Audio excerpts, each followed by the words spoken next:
Baik, bagaimana anak-anak kabarnya hari ini? Alhamdulillah, luar biasa.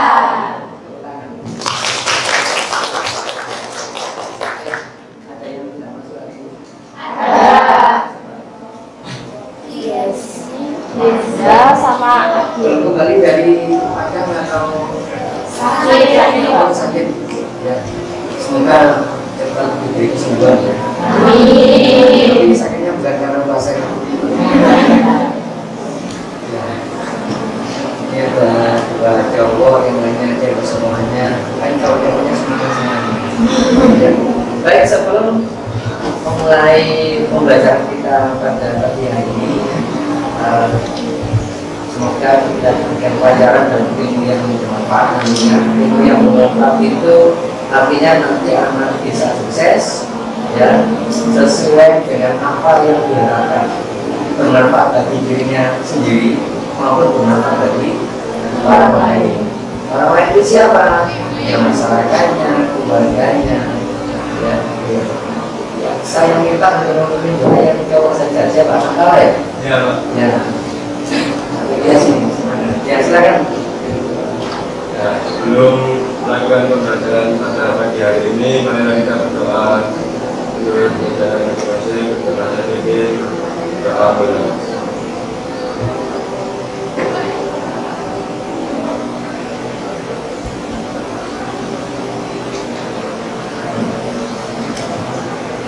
Doa bersama. Ya, terima kasih Mas Anak. Ya, semoga doa kita dijawab oleh Allah apa yang kita ucapkan pada hari ini. Karena kalau bulan puasa itu insya Allah doa kita mudah dikabulkan ya. Amin. Baik anak-anak, ini kan anak-anak ya semangat pada pagi hari ini. Ya, semangat pokoknya nanti. Ya, sekarang saya ajak untuk dengan teknik stop. Ya, teknik stop itu apa? Nanti bisa anak-anak melakukan apa yang pasal diskusikan. Ya, semoga tidak malah menambah ngantuk ya.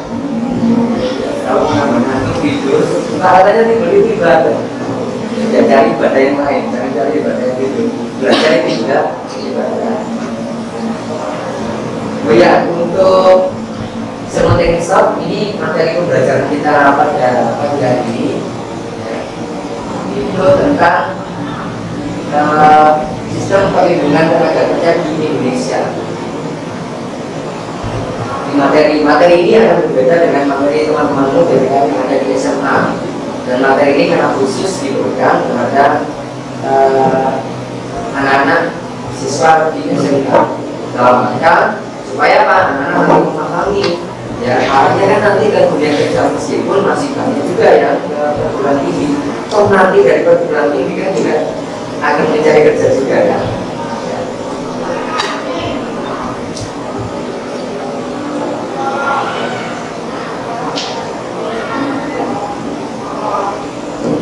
Berikutnya ini adalah kompetensi dasar. Anak nanti akan menganalisis sistem perlindungan tenaga kerja di Indonesia. Bagaimana sih perlindungan tenaga kerja di Indonesia itu? Apa yang harus dilindungi? Apa yang sudah dilindungi selama ini dan apa yang belum? Itu ya. Kemudian yang berikutnya, sedangkan pada tujuan pembelajaran, anak-anak nanti menganalisis kondisi tenaga kerja di Indonesia saat ini seperti apa. Apakah sudah sejahtera? Apakah sudah kaya-kaya? Apalagi menjelang lebaran ya, seperti sekarang ini banyak orang kaya. Kenapa? Menikmati THR.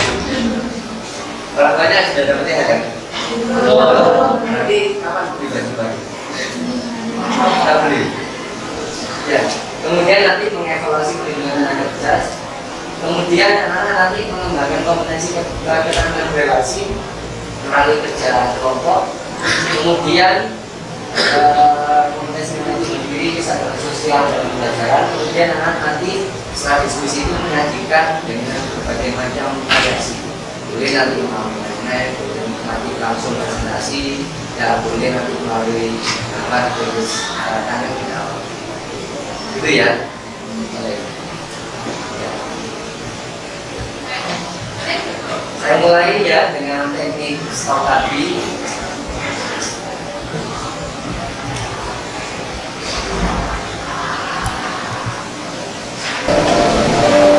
Jadi apa yang saya katakan? Hentikan semua aktivitas. Hentikan semua aktivitas. Kalau ada masalah, silakan. Ini sebagai kesampingkan masalahnya. Fokus pada kegiatan hari ini. Tegakkan bahu, rileks. Kalau perlu bersandar, silakan bersandar. Kemudian letakkan tangan pada pangkuan Anda, pangkuan Anda.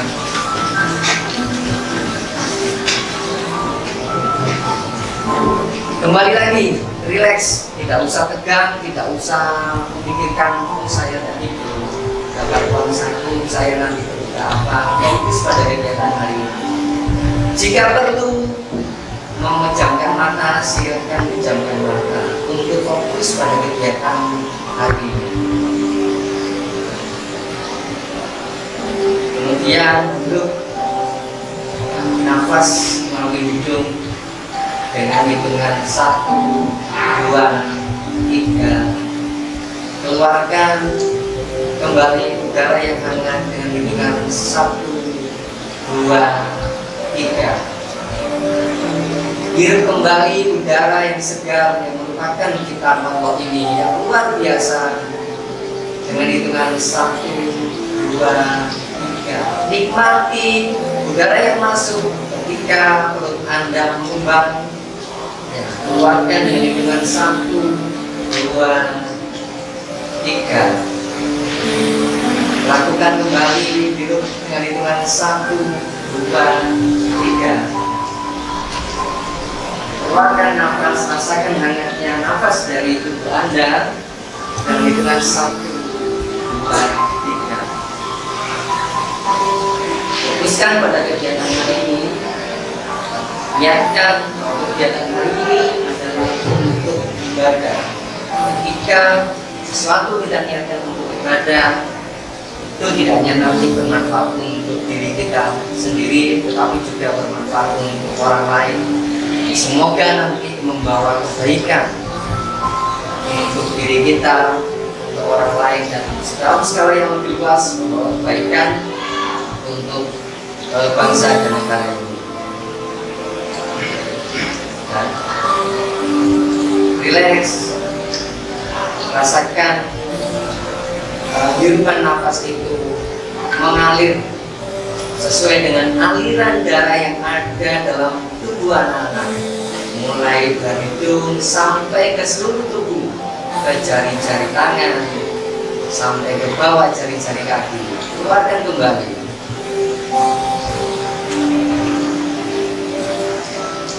Hirup kembali dengan hitungan 1, 2, 3, 4. Keluarkan kembali.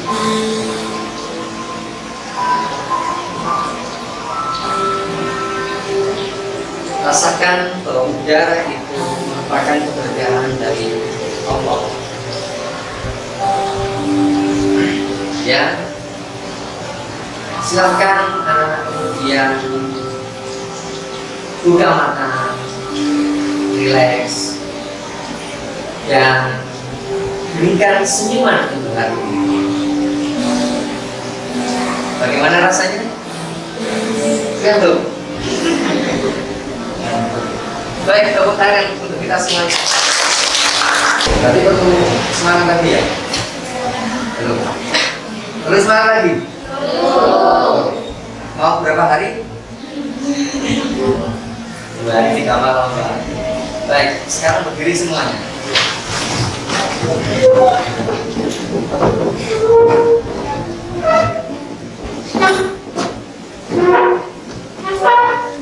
Sekarang saya ajar untuk kuk. Maunya itu apa? Kebuk pramuka. Tadi saya bicara masalah kesuksesan ya, kita tetap sukses. Semoga kita semuanya anak-anak terutama ini sukses. Sukses di pekerjaannya, sukses di masa depannya, sukses di keluarga. Sukses tentunya seperti ini. Tepuk sukses belajar. Seperti ini ya. Berdoa. Nah gimana? Tetap gembira. Ya. Karena gembira itu pasti sukses nanti. Gembira. Jangan lupa ditarik. Ya, tersenyum. Ya. Tadi apa ya?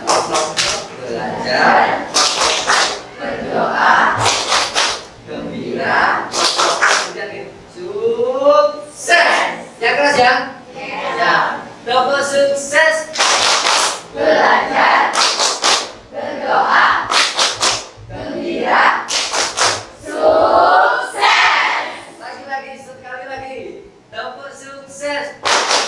Belajar, berdoa, gembira, sukses.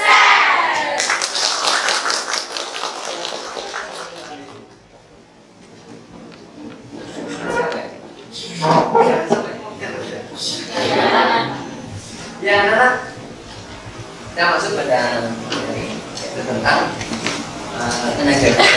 Jelas nanti kan anak-anak ini kan nanti kerja kan ya? Mau kerja? Mau kerja apa? Hah? Yang halal.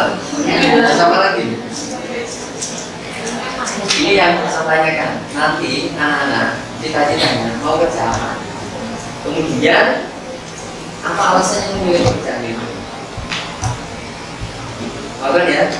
Ya, nanti saya berikan sticky note, boleh ditulis di sticky note, boleh langsung diucapkan. Tidak mungkin berdiri di tempat duduknya gitu ya.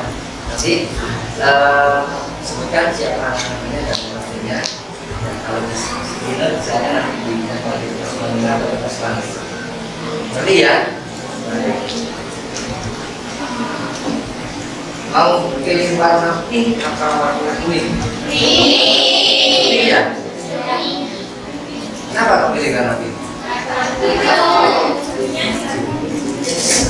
Saya juga heran kenapa sih cewek itu kok pilih warna pink. Karena saya masih kecil itu pilih cewek sekali warna pink.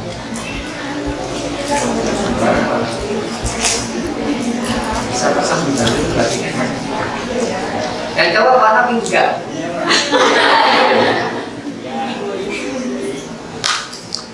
Kalau udah cukup pink berarti ada warna kuning. Ini hampir sama dengan seragam jurusan kuliah. Iya.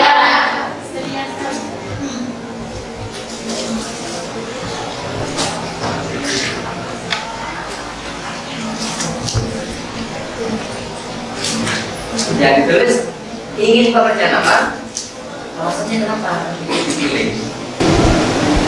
Ayo pilih pekerjaan. Silakan tulis pekerjaan apa yang kamu cita-citakan. Siapa tahu itu nanti akan jadi sugesti, menjadi magnet yang menarik sehingga memang benar-benar itu nanti yang dapat kamu raih. Gitu kan ya? Nah, ini sudah selesai. Saya langsung ditempel di kertas yang ada di depan.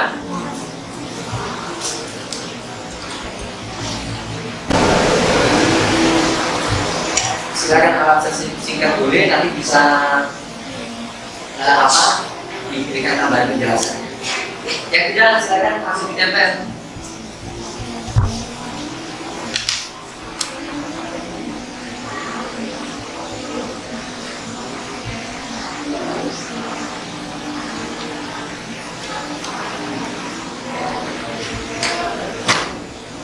Sudah selesai, sudah langsung.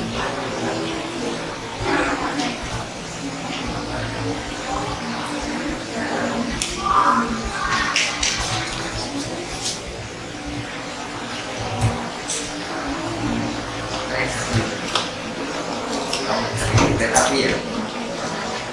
Ya, silakan.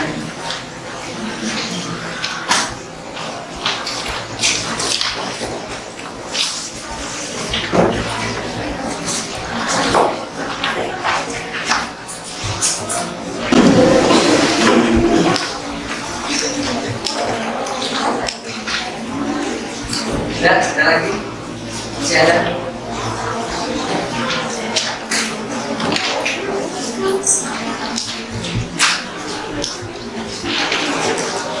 Kenapa? Ada yang kurang?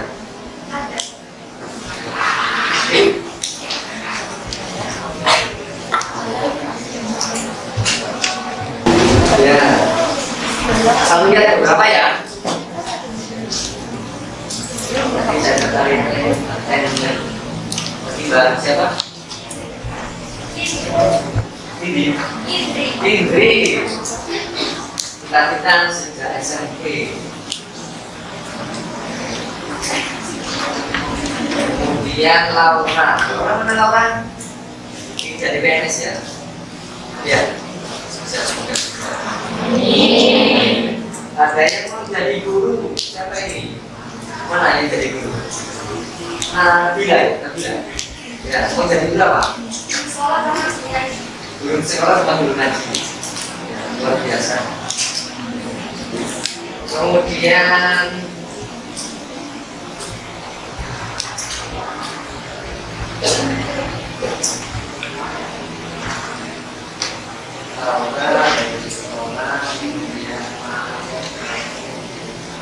Iki ya, Iki mau jadi apa sih kita? Menyanyi. Menyanyi apa? Oh, slow. Sekarang sudah jadi menyanyi. Oh, bisa makan ya? Ya, satu bait aja. Ayo.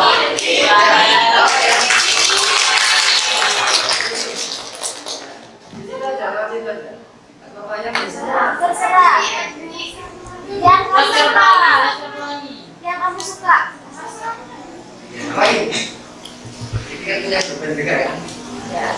Sikit-sikit nanti bisa ikut jalanan. Ya silakan.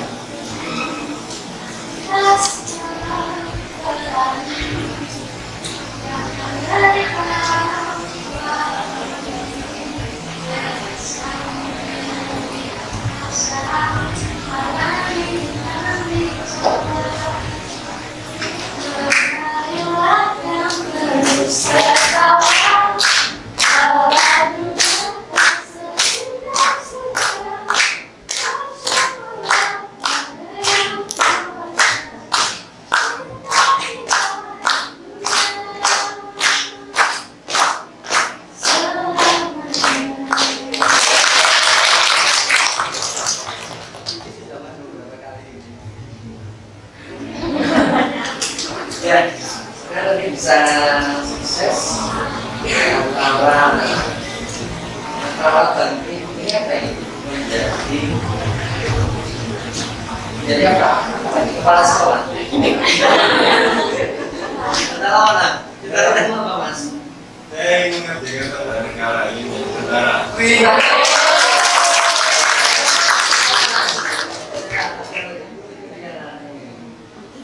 Maya menjadi penulis mana ya? Sudah berapa tulisan yang dihasilkan?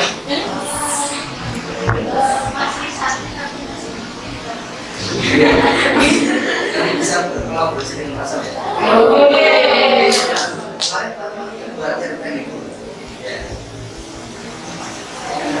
Bagus, kemudian untuk semuanya. Ada yang nanti kerja secara pribadi, ada yang ingin jadi pegawai negeri sipil, ada yang menjadi pengusaha, ada yang di industri. Itu kan anak-anak punya ini kan, sebagai tenaga kerja itu ada pelindungan. Tadi nulis kemudian seniman itu kan juga ada pelindungannya. Baik anak-anak sampai di sini sebelum saya melanjutkan ada yang perlu ditanyakan atau disampaikan dari apa tadi yang saya sampaikan atau saya ingin disebutkan pekerjaannya. Ya, ada yang seperti itu. Ya, itu sudah lanjut. Nah, berikutnya anak-anak saya minta untuk membentuk kelompok. Nanti kelompoknya terdiri 4 sampai 5 mahasiswa. Ya maksimal 6 banyak berapa ini? 37. Ya silakan nanti Karena saya minta untuk menggali informasi dari berbagai sumber tentang permasalahan tenaga kerja yang ada di Indonesia, kondisi tenaga kerja yang ada di Indonesia. Apa sih masalahnya itu? Yang kita lihat kan banyak, konteks demo, ada yang demo, mereka yang permasalahan atau kondisi tenaga kerja yang ada di Indonesia ini seperti apa. Kemudian hasil dari kelompok itu silakan boleh ditulis di kertas, narasi. Boleh, sekarang kan eranya digital ya, eranya digital, anak-anak boleh melalui Google Doc boleh, Google Keeps boleh. Ya kita ngomong gini langsung bisa nulis sendiri ya, enak sekarang ini ya. Kemudian tulis soal infografis di kanvas boleh, di kertas boleh, pakai pensil kamus gitu ya. Itu silakan nanti anak-anak mencari teman-teman kelompoknya yang sesuai dengan nanti produk atau tulisan yang akan, informasi yang akan dihasilkan itu apa. Yang ingin pakai narasi ya silakan kumpul dengan teman-teman yang membuat karya narasi itu tadi ya. Kemudian yang membuat Pak saya kumpul agak males nulis pakai Google Keep ya silakan. Gitu. Kemudian setelah itu diskusikan, saya diskusikan beberapa saja nanti akan dipresentasikan. Kelompok yang lain akan memberikan tanggapan atas permasalahan tersebut. Ya misalnya, kalau saya tidak sependapat sekarang itu tenaga kerja gajinya sudah besar ya silakan. Ya, yang terpenting bahwa dalam kerja kelompok itu kan pasti ada perbedaan-perbedaan, harga perbedaan. Ketika lagi juga seperti itu, harga pendapat sama.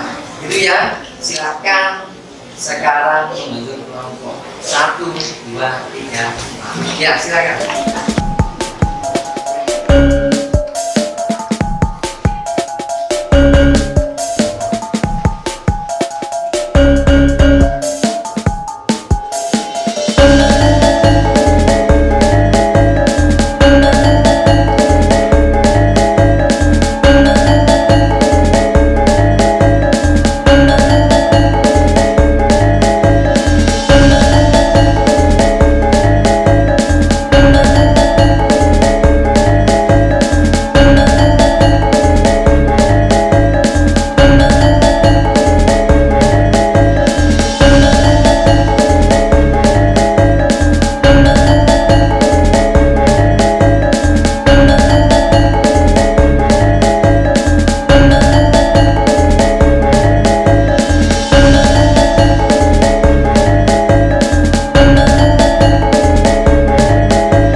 Assalamualaikum warahmatullahi wabarakatuh. Waalaikumsalam warahmatullahi wabarakatuh.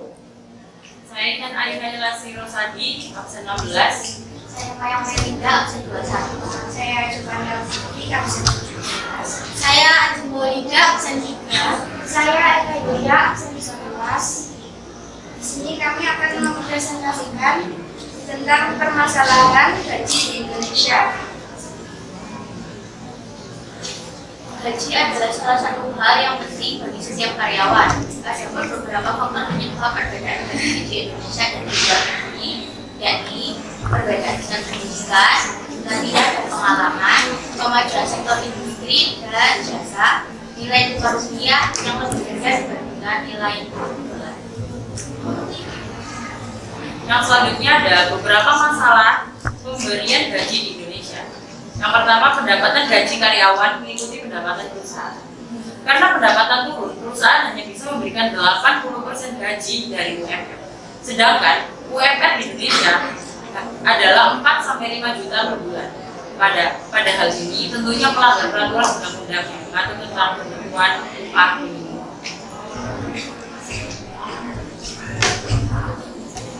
Yang kami sampaikan, apakah ada yang ingin bertanya? Apakah perbedaan gaji dengan upah?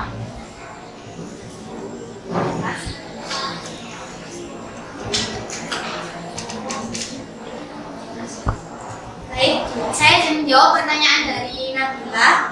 Perbedaan gaji dan upah ialah gaji dibayarkan menurut waktu yang teratur berdasarkan kesepakatan yang ada dalam perjanjian kerja. Sedangkan upah dibayarkan dalam periode yang tidak teratur kepada pekerja setelah pekerjaan selesai. Terima kasih. Ada yang ingin bertanya? Satu lagi.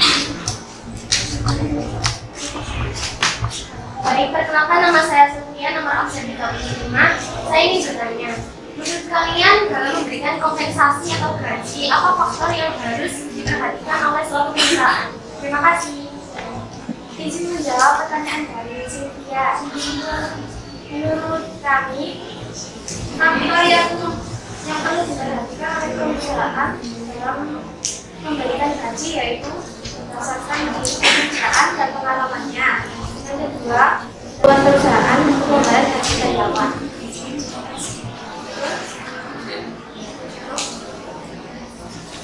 Sekian dari kami. Terima kasih. Wassalamualaikum warahmatullahi wabarakatuh. Waalaikumsalam warahmatullahi wabarakatuh.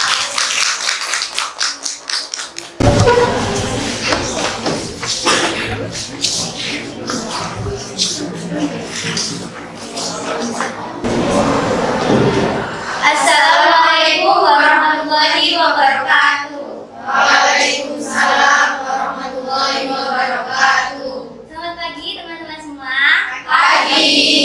Berdirinya kami di sini tidak lain tidak bukan, pastinya bukan karena kami tidak ingin duduk, melainkan kami ingin berbagi. Karena berbagi itu sebagian daripada bentuk rasa syukur kita kepada Tuhan Yang Maha Esa. Saya Amanda Siti Musdasila Aris, nomor absen 5 bersama dengan rekan-rekan saya. Saya Tulisana Permataryadi dengan absen nomor 1. Saya Nadia Octaviani dengan absen 25. Saya Irina Bula dengan absen 15. Saya Sari Cynthia Permatasari, absen 33. Dan saya Supriyanti Kamaran Putri, nomor absen 35. Di kesempatan kali ini, mari kita bersama-sama belajar dan berbagi pemikiran mengenai kondisi ketenaga kerjaan di Indonesia saat ini. Jika dibandingkan dengan tahun 2020 hingga 2021, kondisi ketenaga kerjaan di Indonesia saat ini bisa dibilang membaik karena Indonesia sudah tidak mengalami pandemi, sehingga usaha-usaha yang pernah terpaksa ditutup kemudian terpaksa berhenti ini dibuka kembali dan mulai berjalan kembali. Bahkan mulai muncul usaha-usaha baru, terutama di bidang startup. Itu jika dilihat dari segi kuantitasnya. Lalu bagaimana dengan kualitasnya? Sayangnya sejak transisi dari masa pandemi di tahun 2020 hingga tahun 2021 dan masa pasca pandemi di tahun 2022, tahun 2023 tidak terlihat tanda-tanda meningkatnya kualitas sumber daya manusia di Indonesia, sehingga ini bisa menjadi salah satu penyebab di mana kondisi ketenagakerjaan Indonesia ini menjadi terancam. Apa sih yang sebenarnya mengancam ketenagakerjaan Indonesia ini? Pembahasan selanjutnya akan dibahas oleh teman saya. Resesi 2023 adalah salah satu isu yang sempat dibincangkan pada akhir tahun 2022. Baik, dari tadi kita sudah membahas mengenai mutu ketenagakerjaan Indonesia ini yang menyebabkan Indonesia berada di masa gelap. Tapi apa sih yang sebenarnya menyebabkan mutu sumber daya manusia di Indonesia ini rendah? Mutu sumber daya manusia di Indonesia ini rendah bisa disebabkan oleh beberapa hal. Yang pertama yaitu pendidikan yang tidak merata di seluruh negara Indonesia. Lalu perekonomian yang tidak mencukupi. Selain itu ada juga perbedaan fasilitas dan juga sarana antara daerah yang satu dengan daerah yang lainnya, dan juga lingkungan yang tidak mendukung. Contohnya sendiri itu pergaulan bebas, bukan berarti kita nggak boleh bebas bergaul atau gimana, tapi kita juga harus pintar pilih pergaulan kita itu gimana. Pergaulan itu kalau udah kelihatan buruk, nggak usah ke situ. Karena sekarang itu anak-anak itu berniat untuk menyumbang sumber daya manusia ke negara, tapi mereka nggak pikir mereka bisa nyiptain nggak sumber daya manusia yang berkualitas. Sehingga karena tidak melakukan itu, anak mereka itu malah putus sekolah, nggak dapat pembelajaran yang proper, terus jadi kerja serabutan, ekonominya rendah, kawin muda, ya kan? Sekarang udah ramai kayak gitu. Habis itu punya anak lagi, terus anaknya jadi putus sekolah lagi karena faktor keluarga dan mungkin lingkungannya kayak gitu. Muter aja di siklus sumber daya rendah, udah sumber dayanya rendah, menciptakan sumber daya rendah lagi. Terus gimana caranya biar sumber daya manusia kita itu meningkat kalau kayak gitu terus? Hal-hal yang bisa dilakukan untuk meningkatkan mutu sumber daya manusia negara antara lain: yang pertama, mengadakan pelatihan keterampilan untuk semua kalangan. Yang kedua, mengadakan pembinaan dengan mengembangkan keahlian atau potensi yang dimiliki masyarakat atau individu.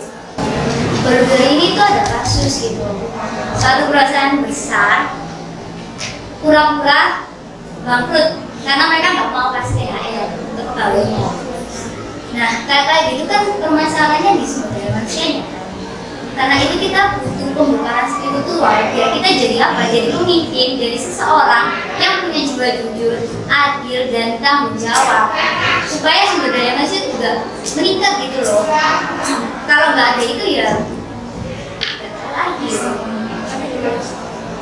Nah, dapat disimpulkan bahwa sumber daya manusia di Indonesia ini rendah, itu bisa menyebabkan ketenagakerjaan di Indonesia ini mengalami ancaman. Nah, terkait hal ini, kami membuka diskusi kepada teman-teman. Apabila ada yang ingin bertanya atau menanggapi, mohon acungkan tangan terlebih dahulu. Terima kasih.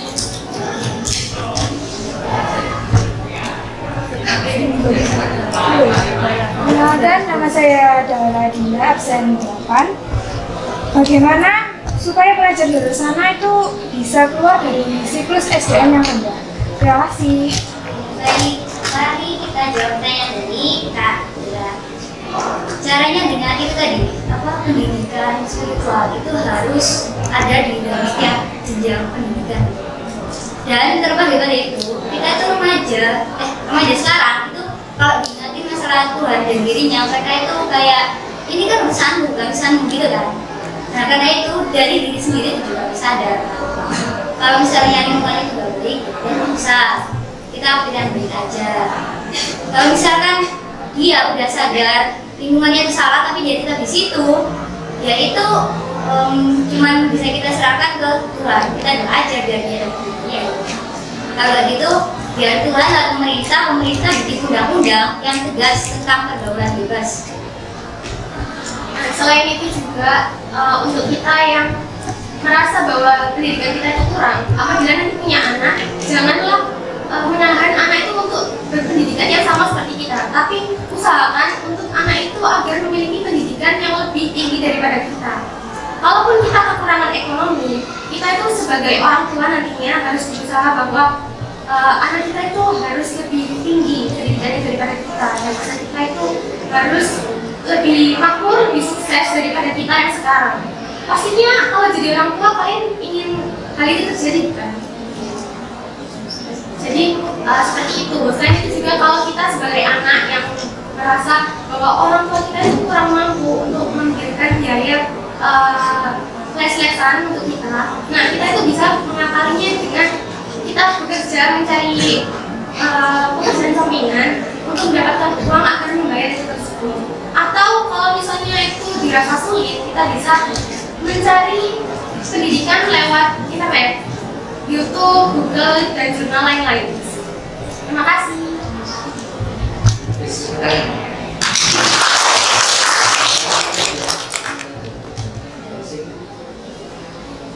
Demikian dari kami, karena sudah dimulai maka harus ditutup, karena kalau misalnya menutup tapi tanpa memulai, bukan presentasi melainkan masalah hati. Demikian dari kami, izin undur diri, karena lebih baik sadar diri daripada memaksakan kehendak diri sendiri. Wassalamualaikum warahmatullahi wabarakatuh. Waalaikumsalam.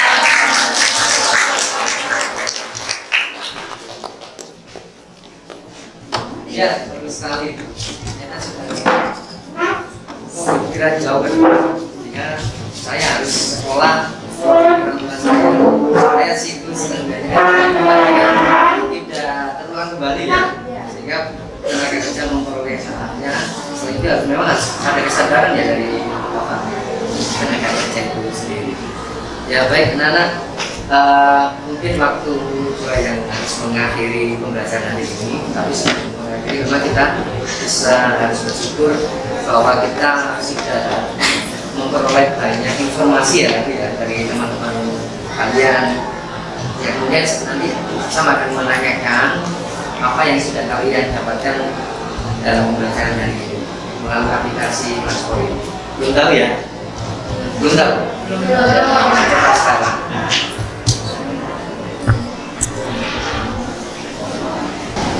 Ya nanti anak-anak silakan masuk ke Classpoint.app.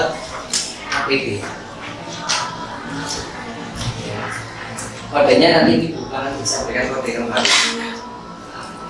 Masuk dulu.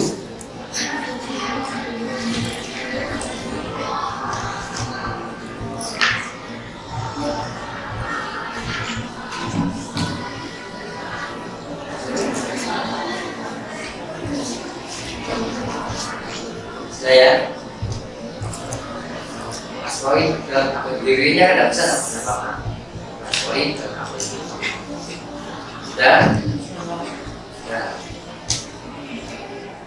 Dan nanti saya buka kodenya. Kalau ada kode silakan dimasukkan ke ini.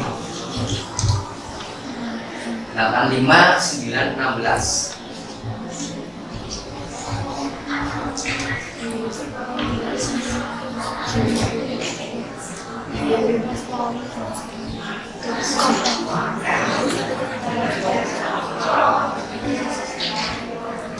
Jadi pendapat kalian akan muncul di sini. Sudah masuk ya? Sudah, silakan ditulis ya. Satu kata, dua kata, tiga kata, satu kalimat silakan. Apa sih yang sudah anak-anak dapatkan pada pembelajaran ini? Sudah ada yang kirim respon?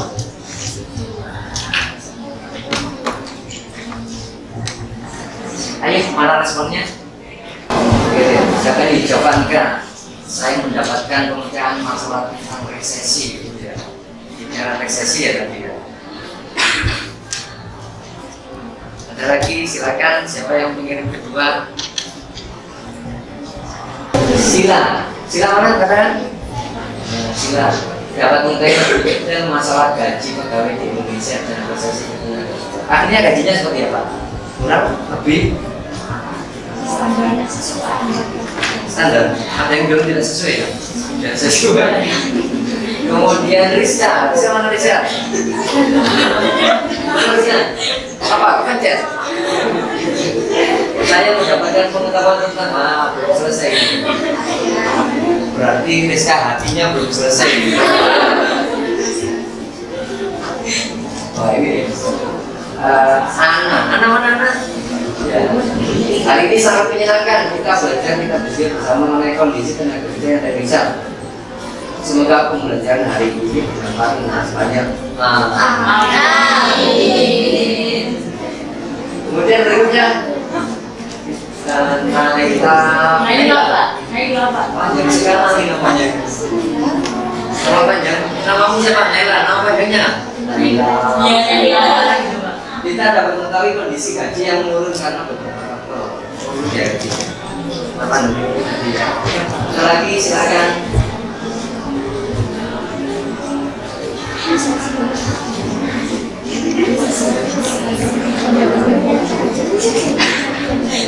saya tahu masalah tentang kekenaan cerita itu banyak juga kompleks ya. Senjata bisa, itu kan yang bergawe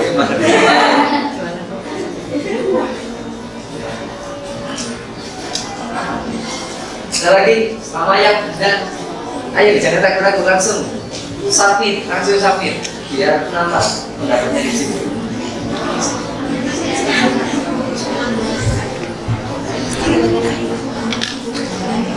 Wah, ini yang saya dapatkan dari pembelajaran hari ini bahwa masalah sebesar resesi bisa dilawan dari diri kita sendiri. Bagus sekali, meskipun kita bekerja, tapi untuk sumber daya manusia sehingga bisa mengenali. Ini anak-anak ini mau kirim semuanya, ini saya kira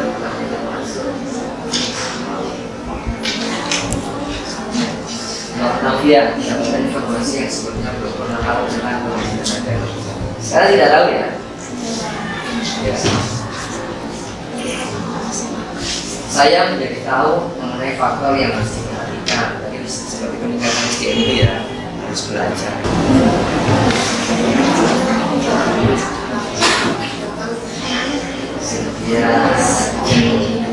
Ya, bagus sekali. Tepuk tangan untuk semuanya.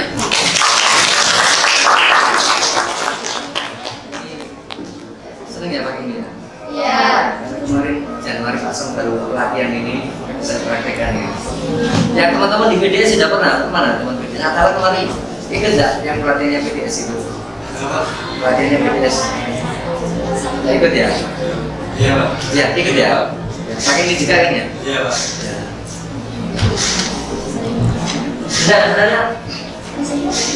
Nah, sampai di sini ada yang perlu ditanyakan kembali? Ya, alhamdulillah sudah selesai pembelajaran materi ini. Ya, berkaitan dengan apa kemarin anak-anak. Kemudian materi berikutnya nanti kita akan belajar tentang pemerintahan, sistem pemerintahan di Indonesia. Nah, silakan dipelajari, apalagi ini menjelang pemilu. Apa itu koalisi, apa itu apa oposisi gitu ya. Kita insya Allah ketemu lagi minggu depan. Itu ya, sudah tidak ada yang bertanya? Semangat. Tepuk sukses tadi gimana?